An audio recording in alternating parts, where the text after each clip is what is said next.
Okay, today we're going to be talking about animal facts for what I learned today. One is, the first thing is centered around elephants. So there's a kind of urban legend that elephants will eat fermenting fruit and they can actually get drunk off of it.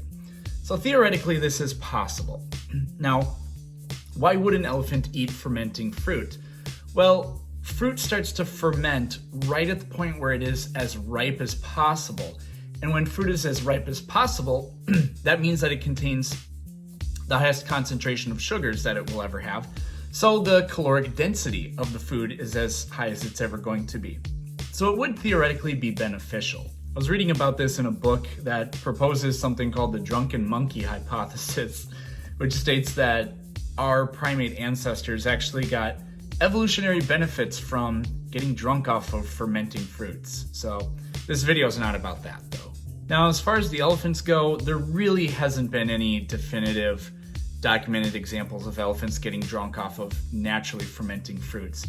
The main problem is the quantity of fruit they would have to eat, because they're such large animals, is really just so improbable.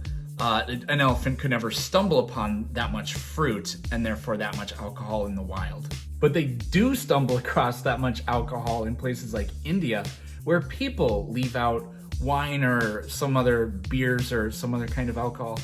And there are many documented cases, as a matter of fact, of elephants drinking gallons and gallons of the stuff, getting drunk, and then stampeding through towns. In one article I saw 60 homes were destroyed, and there have been cases where many people have actually been killed by these stampeding drunken elephants. It's really bizarre. The other animal fact is, my friend told me this, and I did not believe it, but apparently dogs will line themselves up with the magnetic North Pole when they poop.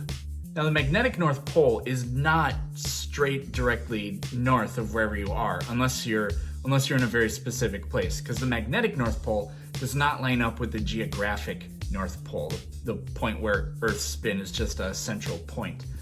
I didn't believe it, but I didn't do a ton of research, but I found an article from National Geographic, should be pretty trustworthy, and it was a 2-year study of dogs, and it wasn't like they always lined up north-south, but they preferred, in most cases, to actually line up that way. So it tells us that dogs can likely sense where the magnetic North Pole is. Migratory birds can do that, and there's good evidence that dogs can do it too.